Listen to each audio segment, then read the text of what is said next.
नमस्कार, मैं अशोक व्यास और दीपावली के आगमन के साथ लक्ष्मी मैया के स्वागत के लिए तो हम तैयार होते ही हैं। साथ ही दीपावली का उत्सव अपने साथ में एक उत्सवों का समूह है। किस तरह से दीपावली मनाने की तैयारी की जानी चाहिए, करते हैं, क्या-क्या उमंगें लेकर आता है दीप पर्व। आज पहले ही हम इस बारे में चर्चा कर रहे हैं ताकि आने वाली दीपावली को आप और अधिक उमंगों के साथ मना पाएँ। उस दृष्टि से हमारा सहयोग करने के लिए एक तो बहुत आभार के साथ मैं स्वागत कर रहा हूँ शास्त्री जगदीश त्रिपाठी जी का। त्रिपाठी जी आपका स्वागत है, नमस्कार। नमस्कार। और साथ ही हमारे साथ हैं गीता सेतिया जी। गीता जी आपका भी स्वागत है। नमस्कार। तो इन दोनों के स्वागत के साथ-साथ हम सीधे बात सबसे पहले त्रिपाठी जी आपसे प्रारंभ करना चाहेंगे। दीपोत्सव पर कौन-सा ऐसा मंत्र है जो आपको लगता है कि लक्ष्मी मैया को प्रसन्न करने की दृष्टि से प्रयोग में लाया जाता है, जाना चाहिए? सबसे बड़ा मंत्र है कि मन को लक्ष्मी जी में लगाओ। मन माता को अर्पण करो। सबसे बड़ा मूल मंत्र है। अब मंत्र कुछ बोलने जैसा तो मैं एक साधारण सा मंत्र कहूँगा, महालक्ष्मी नमस्तुभ्यं, नमस्तुभ्यं सुरेश्वरी, हरिप्रिये नमस्तुभ्यं, नमस्तुभ्यं दयानिधे। ये मंत्र बोल करके लक्ष्मी जी को आप प्रसन्न कर सकते हैं। तो इस मंत्र का जप करते रहें और यदि आप बहुत विधान से और आपके पास समय है और आपका मन और आपकी वाणी और आपका चित्त ये तीनों एक लय में होकर के श्री सूक्तम जो ऋग्वेद में है उसका पाठ कर सकते हैं, तो वो आपको आजकल ये जो इंटरनेट की सुविधा है उसमें श्री सूक्त मिल सकता है, उसको आप पढ़ करके वो भी स्तुति आप कर सकते हैं। और वो आरंभ होता है, ओम हिरण्य वर्णाम हरिणीम सुवर्ण रजतस्रजाम चंद्राम हिरण्मयीं लक्ष्मीं जात भेदोम आवह। ये श्री सूक्त का पहला मंत्र है। और पंचदश सूक्तम पंचदश ऋचंचा श्री कामः सततम जपेति। यहाँ पर श्री सूक्त तो 15 उसमें श्लोक हैं, ये इसका आप तो पाठ कर त्रिपाठी सकते जी, हैं। बहुत ही सुंदर आपने बताया और एक तो शास्त्रीय विधि से लक्ष्मी जी को प्रसन्न करने के साथ हम सब दीप पर्व को जोड़कर देखते हैं, तो इसलिए हमने प्रारंभ वहाँ से किया। पर दीपावली के साथ में और भी कई बातें जुड़ी हुई हैं, उनकी तरफ हम धीरे-धीरे जाएँगे। धीरे-धीरे जाने का मतलब ये है कि एक तो दीपावली का अर्थ हमारे लिए विशेष होता है। एक तो हम अपने जन्मदिन आने के समय में उल्लास से भर जाते हैं। उस तरह ऐसा लगता है कि सभी जन जो हैं राम जी के आगमन के भाव को अब तक अपने भीतर महसूस करते हैं, दीप जलाते इत्यादि। तो गीता जी आप बताइए कि बचपन से आप क्या देखती रहीं? किस तरह से दीपावली की तैयारी करने की परंपरा को आपने देखा है और जिसको आप अमेरिका आने के बाद भी निभा रही हैं? सबसे जो एक मुख्य मुझे याद है बचपन का, वो है साफ घर की सफाई, लीपा-पोती। साल में एक बार जो पूरी डीप क्लीनिंग जिसको हम बोलते हैं, वो दीपावली पर। तो दीपावली बचपन मेरा जो था उसमें एक सफाई था, दूसरा कपड़े थे नए जो उस दीपावली पे हमें मिलते थे और तीसरा मिठाई, जो भरपूर खाने को मिलती थी और कोई रोकता नहीं था।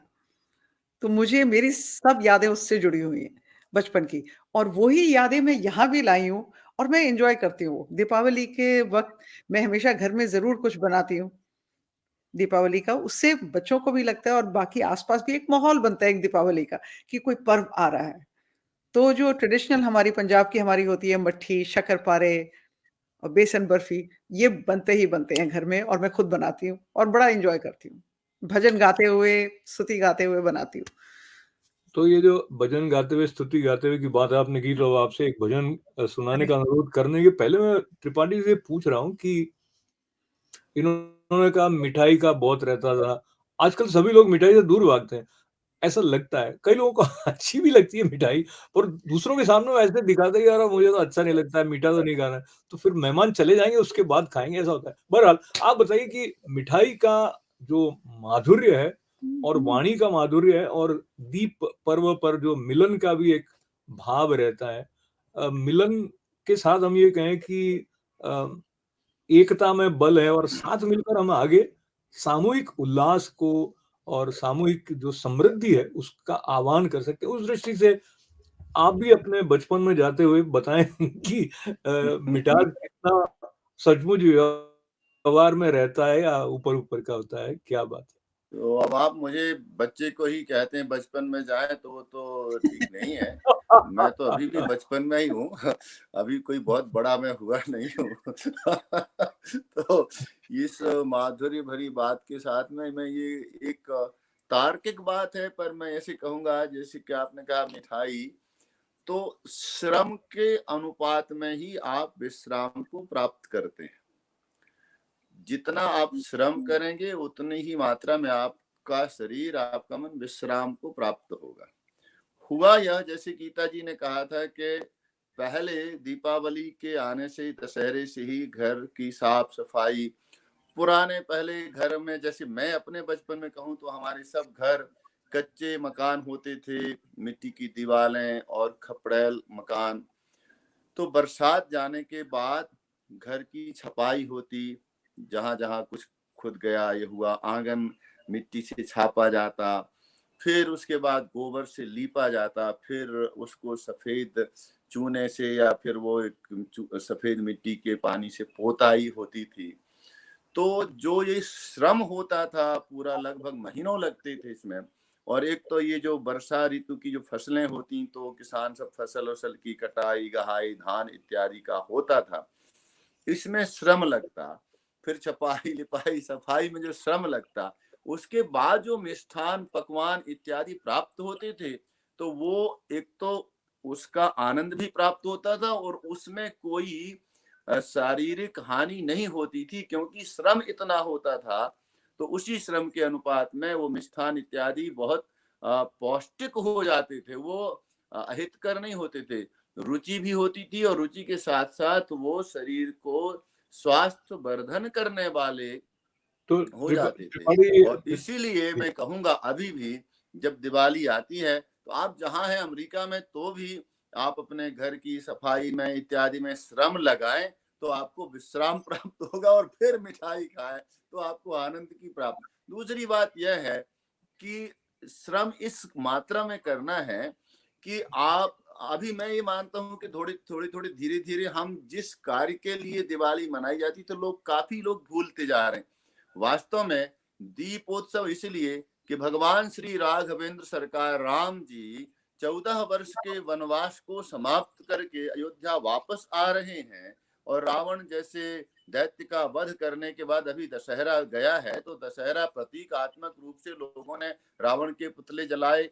तो रावण का वध करके राम जब सरकार वापस आ रहे हैं अयोध्या में, तो सारी जो अयोध्या की जनता है अपने अपने घरों को साफ सुथरा करके, सजा करके, दीपोत्सव मना करके राम जी आ रहे हैं, इसी उद्देश्य से कि भगवान श्री राम वापस आ रहे हैं, तो हम अपने घरों को, अपने दरवाजों को, और लक्ष्मी माता भी आ रही है साथ में, तो इसलिए जब हम अपने घर द्वार और अपने मन को भी पवित्र करेंगे, तो हमें मिठाई भी अच्छी लगेगी, पकवान बनाने भी चाहिए, और अपना ट्रेडिशन, अपनी परंपरा, जैसे गीता जी ने कही, तो हमारे बाद हमारी आने वाली जो संतति है वो भी उसको ग्रहण करेंगे, और हमारा जीवन आनंद में दीपोत्सव प्रतिदिन मनता रहे, इस तरह।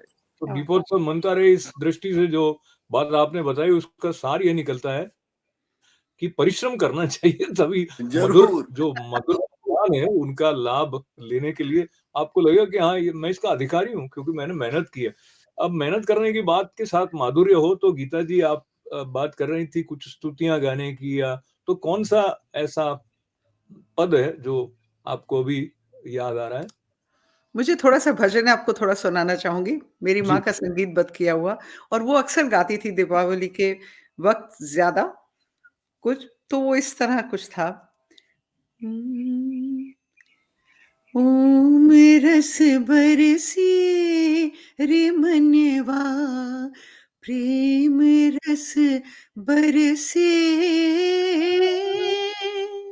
रे मन छातक क्यों तरसे रे मनवा, प्रेम रस बरसे। बूंद बूंद में दया हरि की, बरसे अंबर से। क्यों तू छुपा है बोले बावरे, भीजन के डर से।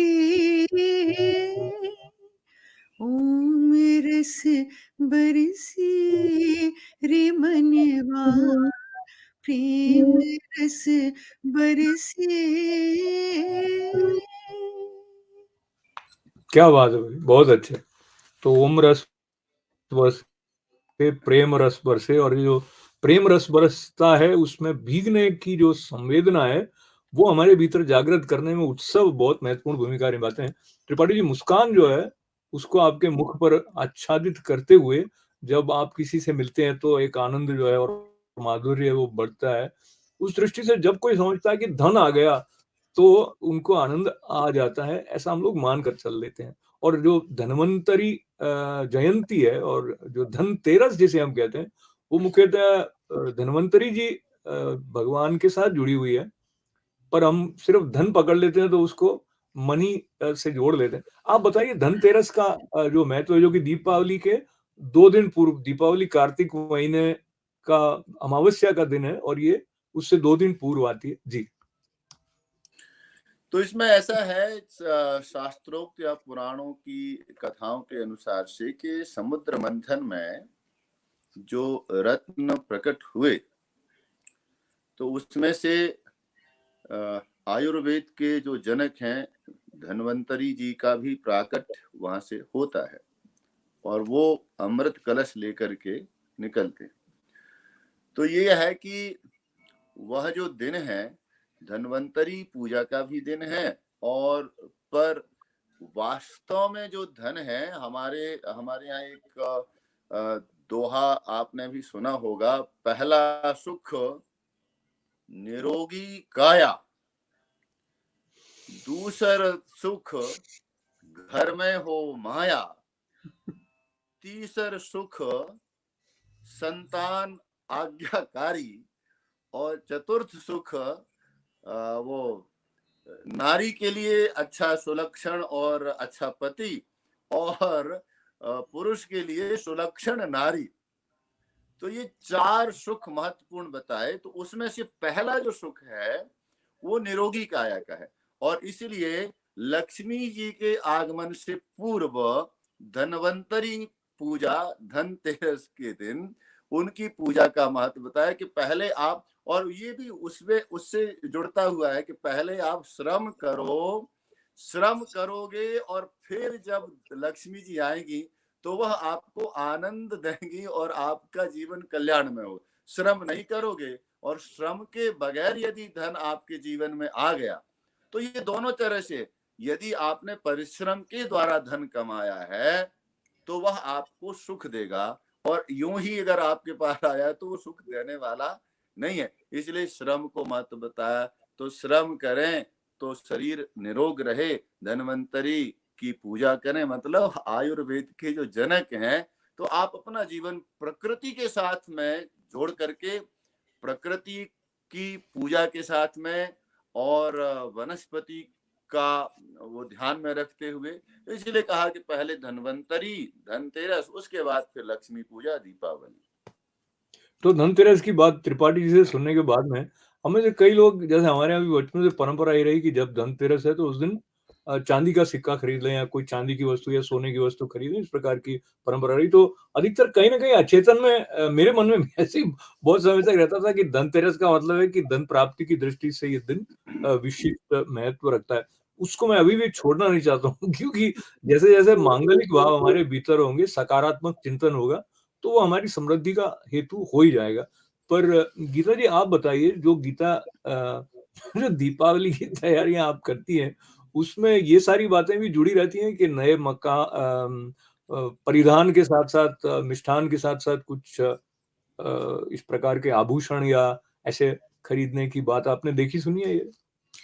देखी सुनी है, करती भी हूँ, क्योंकि एक वो एक मान्यता हो जाती है कि दीपावली के जब धनतेरस पे कि एक कुछ बर्तन नया लेना है, कुछ अगर कॉइन ले सकते हैं तो वो लेते हैं। नॉर्मली हम लोग कॉइन्स लेते हैं, सिल्वर कॉइन्स हर साल उसमें ऐड होते हैं, जो जो लेते हैं। तो वो ज़रूर रहता है, नहीं हो अगर तो ठीक है, कुछ बर्तन वगैरह ले लेते, कुछ भी एक मेटल की कुछ ऐसी चीज़। वो सुनने में है, मैंने सुना है इसलिए मैं कर लेती हूँ, नॉट दैट कि हमारी फैमिली में ऐसे कुछ होता था, मेरी मदर कोई कॉइन्स इकट्ठे नहीं ये करते थे। हमारी जो परंपरा है, त्रिपाठी जी और बताएंगे, वो शोध परंपरा है, तो ज्यादा करके जो ज्ञान है वो श्रवण के द्वारा चला है, तो पीढ़ी दर पीढ़ी है, सभी शास्त्र से पढ़ के मैनुअल नहीं लेते हैं, वो माता पिता ऐसे करते हैं तो हम करते हैं, उस प्रकार से चलता है। और एक सामूहिक जो शाश्वत के साथ जुड़े होने का भाव है, वो त्योहारों के माध्यम से भी प्रकट होता है। और एक नरक चतुर्दशी जो आती है, उसकी तरफ मैं त्रिपाठी जी से अनुरोध करूंगा, वो बताएं। उससे पहले, और गीता जी आप बाजार में जा रही होंगी, एक्चुअली जो दीप पर्व आता है तो हम लोगों के लिए भी एक शॉपिंग करने करने के लिए भी महत्वपूर्ण हो जाता है। तो मैं भी यहाँ आसपास जो बाजार में गया तो उसकी एक अलग रौनक बन जाती है। बहुत आपने सुंदर, कुछ देखा बहुत गीता जी? जी। बहुत सुंदर। अब इस बार तो बहुत सुंदर एक दिखा मेरे को, शुभ लाभ और राम जी के चरण और आसपास कुछ भी नया मुझे दिखे। मैं एक दीपावली पे हर साल, वो मैंने खुद ट्रेडिशन शुरू करी, जो मैं बच्चों को आगे दे रही हूँ, कि दीपावली पे कुछ एक ऐसे दीपावली का, जैसे यहाँ क्रिसमस पे वो लोग एक चीज उठाते हैं अपने क्रिसमस के लिए, हर साल ऐड करते हैं उसमें। ऐसे में दीपावली का कुछ भी एक ऐड करती हूँ। अपना एक मैंने ऑल्टर बनाया हुआ है दीपावली का, टेबल पे पूरा सजावट रखती हूँ, उस पे ऐड करती जाती हूँ हर साल, और मुझे बहुत सुंदर लगता है हर साल उसको देखना, उसको संवारना। वो विजयदशमी से शुरू हो जाता है मेरा, विजयदशमी जिस दिन खत्म हुआ, दीपावली का सब सजावट शुरू घर में। तो ये एंड आई लव सजावट इट। जो है जी, सजावट के साथ त्रिपाठी जी ऐसा है कि एक सहज उल्लास का भाव रहता है। आप जैसे-जैसे वस्तुओं को व्यवस्थित करते हो तो आपका मन भी व्यवस्थित होता है। मन व्यवस्थित होता है तो आपके आचरण में वो आती है शुद्धि, और आप जो करते हैं उससे आपका कल्याण होता है। इस तरह का भाव, ये जो दीप दीप पर्व को जब हम पर्वों में राजा कहा जाता है, तो उसमें बहुत सारी कथानक एक साथ जुड़े हुए हैं, जो सारे हम शायद इस कार्यक्रम में नहीं उन तरफ बढ़ पाएँगे त्रिपाठी जी। पर जैसे अभी हमने धनतेरस के बारे में आपसे सुना, तो अब नरक चतुर्दशी के बारे में, जो कृष्ण भगवान के साथ विशेष रूप से संबंध रखने वाली है। और कृष्ण भगवान को साथ रखते हुए मैं जो दीपावली के बाद में अन्नकूट आता है, उसके बारे में भी थोड़ा संक्षेप में दोनों का थोड़ा बताएं आप। तो ऐसा है कि भगवान श्री कृष्ण ने उस दिन नरकासुर नाम का एक दैत्य था, जिसका उस दिन वध किया, और वो चतुर्दशी का दिन था, और इसलिए उसको नरक चतुर्दशी के नाम से ऐसा कहा गया। और अन्नकूट में फिर गोवर्धन पूजा होती है, गोवर्धन नाथ की, और गाय धन है। हमारे यहाँ, हमारे गांव में, ग्रामीण अंचल में उस दिन क्या करते हैं कि गायों के गोबर से बाहर एक पहाड़ जैसा बनाते हैं, और वहां पर, और ये कहा कि जो दोनों चीजें इसमें आप सम्मिलित कर सकते हैं कि जो गोमय है, जो गाय है, वही धन है। और भारतवर्ष में ये कहा जाता रहा है, हमारे यहाँ सूत्र है कि गावो धनः किसानम, किसानों की, या जो, और पुरातन भारत में, और अब तो अलग वो चीजें हो गई, लेकिन ये जिसके पास जितनी गाय होती थी, बिल्कुल। उसको ही उतना धन, गायों से, जैसे अभी आज के युग में मशीनों को हॉर्स पावर से उसका पावर मापा जाता है, उसको मापदंड का जरिया बनाया, ऐसे ही धन का धनवान होना गाय की संख्या के साथ में ही मनुष्य को धनी माना जाता था कि वो। और इसीलिए एक एक दोहा है जिसमें कहते हैं, गोधन गज धन वाज धन और रतन धन धाम। तो पहले गोधन से, तो इसीलिए उस दिन गोवर्धन पूजा होती है। और फिर वो अन्नकूट, भगवान ने जो गोवर्धन में जाकर के गोवर्धन की पूजा की, और सब गोवर्धन नाथ को सब प्रसाद लगाए, 56 तरह के, जितने तरह के, तो वो एक वो भी है। और नरकासुर वध का नरक चतुर्दशी के साथ में ये जुड़ा ही है। तो ये जो थोड़े से दिन हैं दशहरे से लेके और अभी दिवाली तक, गोवर्धन अन्नकूट तक, ये किसी न किसी तरह हमारे जीवन का ये सबसे बड़ा महत्वपूर्ण पर्व है। इसमें कई प्रसंग जुड़ जाते हैं, जैसे धनतेरस हुई, नरक चतुर्दशी, भगवान कृष्ण आ गए, फिर राम के आगमन का दिवाली हो गई, फिर लक्ष्मी के प्राकट्य का हो गया तो लक्ष्मी पूजन हो गई। फिर इसी दिन हमारे यहाँ परंपरा है कि जो बही खाते होते हैं हमारे व्यापारी बंधुजन जो है, तो उस दिन से बही खातों को आरंभ करते हैं। दिवाली से दिवाली तक एक वर्ष मानते हैं। तो दूसरे ढंग से जो व्यापारिक वर्ष है, वो व्यापारिक वर्ष भी दिवाली के दिन पूर्ण मानते हैं और फिर दूसरे दिन से वो व्यापारिक लेखा जोखा वो, तो उस दिन बही खातों की भी पूजा, नए बही खातों की भी पूजा दिवाली के दिन की जाती है और पुराने बही खाते यहाँ तक।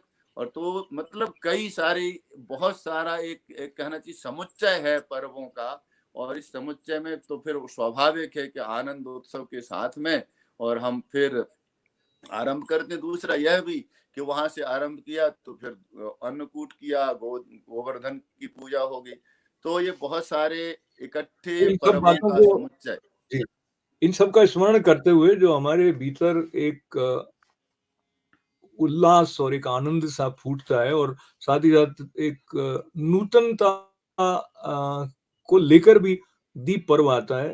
एक हमारे अंदर की जो रचनात्मकता है उसको विविध रूपों में व्यक्त करने के अवसर भी लेकर आता है। जैसे अगर कोई पाक शास्त्र में पाक कला का प्रयोग करे तो कुछ नए-नए व्यंजन बनाएँगे, रंगोली भी बनाते हैं परंपरागत दृष्टि से, फिर घर को नए ढंग से सजाना है और ये भी सोचना है कि अधिक धन कैसे कमाना है, तो वो भी है कि भई दीपावली आपको उसके लिए एक उत्साह दे रही है कि नए ढंग से शुरू करना है, नए ढंग से अपने आप को अपनाना है। तो ये नूतनता की बात को लेते हुए गीता जी आपको क्या लगता है ये जो उत्सव हैं, इनके अंदर की जो प्रेरणाएँ हैं, उसका जो एक उत्स है अगर कहा जाए और उसमें ये भी है फिर बाद में त्रिपाठी जी भारत के कई हिस्सों में विशेषकर गुजरात में दीपोत्सव के बाद में नए बरस के प्रारंभ के साथ में तो साल मुबारक का अभिवादन मुंबई में भी बहुत प्रचलित है। बहुत भारत के राज्यों में दीपावली और नए बरस की शुरुआत वो भी एक जोड़कर देखते हैं। तो मैं आपके पास वापस आऊँगा। गीता जी आप बताएँ नूतनता की दृष्टि से जो दीपावली का पर्व है इसमें आपको कोई अगर ऐसा गीत याद आता हो, जिसमें नूतनता झनकृत होती हो, झिलमिलाती हो, तो वो सुनाएँ चाहे वो भजन ना भी हो? इस वक़्त मैं बिल्कुल ब्लैंक हूँ उसके लिए। अगर आप मुझे याद करा देंगे तो मैं सुना सकती हूँ। मुझे बिल्कुल कुछ याद नहीं आ रहा है इस वक़्त। ये तो प्रश्न पूछने वाला ऐसे प्रश्न पूछता है उसको याद ज़्यादातर तो शुरू ही नहीं जी। छोड़ो कल की बातें, कल की बात पुरानी, नए दौर में लिखेंगे मिलकर नई कहानी। हम हिंदुस्तानी, अब हम इंडियन अमेरिकन हो हिंदुस्तानी। गया। सही। तो तो दीपावली पे मुझे जो पर्सनली लगता है, समृद्धि को मैं सिर्फ़ एक मनी की दृष्टि से नहीं, एक पैसे की दृष्टि से नहीं सिर्फ़ देखती, मैं अपने अंदर भी एक समृद्धि एक जगाना चाहती हूँ और जहाँ मुझे काम करना है उस पे मैं काम करना चाहती हूँ। मैं ये सब प्रेरणा लेती हूँ किसी भी उत्सव से। It becomes more spiritual at this time. एक टाइम था जब ज़्यादा वो माया रूप में जाता था।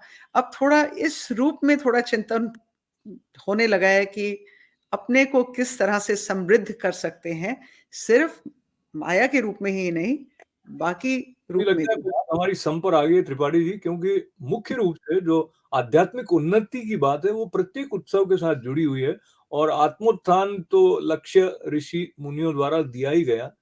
पर यह है कि संतुलित रूप में हो सिर्फ अंदर का उत्थान हो और बाहर दारिद्र्य हो ऐसा न हो। उस दृष्टि से एक समग्रता का जो दर्शन दीप पर्व के साथ आता है तो मुझे वो एक ज्योति कलश छल के गीत भी याद आया वो तो ज्योत्सना है इसलिए। तो त्रिपाठी जी समापन की तरफ बढ़ रहे हैं। उससे पहले एक तो एक गीत की एक पंक्ति गीता जी गुनगुनाएँ। जी। ज्योति कलश छलके ज्योति कलश छलके हुई गुलाबी लाल सुनहरे रंग दल बादल के, ज्योति कलश छलके। बहुत ही बढ़िया। तो ज्योति का कलश छलकता है तो फिर निश्चित रूप से हमारे अंदर और बाहर दोनों का अंधियारा दूर हो जाता है। त्रिपाठी जी, बहुत एकदम व्यावहारिक बात ये है कि अक्सर इस बार क्योंकि सूर्य ग्रहण हो रहा है कई स्थलों पर, तो दीप पर्व पर उसका क्या प्रभाव, और दूसरा पूजा के लिए क्या उपयुक्त समय, इसके बारे में भी यदि आप कुछ जानकारी हमारे दर्शकों तो तक कई पहुंचा। समय है, लेकिन सबसे उपयुक्त समय होता है लक्ष्मी पूजन के लिए गोधूली बेला का टाइम। और जो लोग लग्नों के हिसाब से पूजा करते हैं, तो कुछ लग्न है जैसे वृष लग्न है, सिंह लग्न है, ये दो महत्वपूर्ण लग्न है, बाकी और भी हैं, पर वो तो आप देख सकते हैं पंचांगों में या किसी योगी पंडित जी से पूछ सकते हैं। पर बाकी सबसे उचित समय है गोधूली बेला का, जब सूर्यास्त होता है और दीप जलाने की जब आवश्यकता पड़ जाती है, वही समय है कि आप दीप का प्रज्वलन करें, दीपावली का पूजन करें और लक्ष्मी जी का पूजन इत्यादि करें। और एक मंत्र कहते हुए मैं अपनी वाणी को विराम की ओर ले जाऊंगा। सिद्ध लक्ष्मी, मोक्ष लक्ष्मी, जय लक्ष्मी, सरस्वती, श्री लक्ष्मी, वरलक्ष्मी, प्रसन्ना मम सर्वदा। यह भी आप सब लोग मंत्र कह सकते हैं। फिर से रिपीट करता हूं। सिद्ध लक्ष्मी, मोक्ष लक्ष्मी, जय लक्ष्मी, सरस्वती, श्री लक्ष्मी, वरलक्ष्मी, प्रसन्ना मम सर्वदा। मेरे किसी भी कार्य में मुझे सिद्धि की प्राप्ति हो, मैं जो भी कार्य करूं जय को प्राप्त करूं, और मुझे आध्यात्मिक उन्नति प्राप्त हो, मेरे मन की शांति मुझे प्राप्त हो, और धन के रूप में भी लक्ष्मी मुझे प्राप्त हो। इन्हीं समस्त प्रकार की लक्ष्मी कई तरह की हैं। सब लक्ष्मियों की कृपा हम पर बनी रहे, ऐसी प्रसन्नता भगवती महालक्ष्मी हम सब पर करें। आप सबको दीपोत्सव की, दीपावली की बहुत बहुत शुभकामना, बहुत बहुत मंगल कामना, और शुभ दीपावली आप सबके लिए। बहुत बहुत धन्यवाद है गीता जी। समापन की तरफ बढ़ते बढ़ते मैं याद कर रहा हूँ, स्वामी शीश्वरानंद गिरी जी महाराज ने दीप पर्व से संबंधित अपने एक संबोधन में एल्बर्ट आइंस्टीन को कोट करते हुए कहा कि वो कहते हैं, the trite subjects of human efforts, तीन, possessions, outward success and luxury have always seemed to me to be contemptible, उपेक्षा करने योग्य हैं। क्या तीन चीजें? बाहरी जो सफलता है और वस्तुओं को ग्रहण करता है और विलासितापूर्ण जीवन जो है। फिर वो आइंस्टीन आगे कहते हैं, the ideals which have lighted my way have been kindness, beauty and truth. तो उन्होंने कहा कि जो मेरे जीवन का पथ प्रशस्त करते रहे हैं, वो हैं करुणा, सौंदर्य और उसके साथ साथ सत्य। और इसी बात को उन्होंने पतंजलि ऋषि जो 4 मुख्य दीप प्रज्वलित करने की बात करते हैं, उसमें करुणा, मैत्री और उपेक्षा और मुदिता, ये चारों हैं। तो यानी हम प्रसन्न रहें, हमारे भीतर करुणा हो, सबके प्रति मैत्री का भाव हो, और उपेक्षा का अर्थ यहाँ पर यह है कि जो हम दूसरों के प्रति जजमेंट करते हैं उसको छोड़ दें और उनको स्वीकार करें। तो इस प्रकार से ये जो विशेष रूप से मैं आप दोनों के साथ में अपने दर्शकों तक हम अपने भीतर जो करुणा का दीप है उसको दीप पर्व पर जगाएं, उसको लेकर हम आगे बढ़ें, ऐसी विशेष प्रार्थना, और सबके जीवन में प्रकाश फैलता रहे ऐसी मंगल कामना। आपको बहुत बहुत आभार है शास्त्री जी और गीता जी। नमस्कार। आपके लिए दीप पर्व की अग्रिम बधाइयां देते हुए, ये जो दीपावली के उत्सव की तैयारियां करने के लिए हमने ये छोटा सा एक आयोजन किया, आशा है आपको आनंद आया होगा, और ये आनंद जो है वो उत्तरोत्तर बढ़ता रहे, ऐसी प्रार्थना के साथ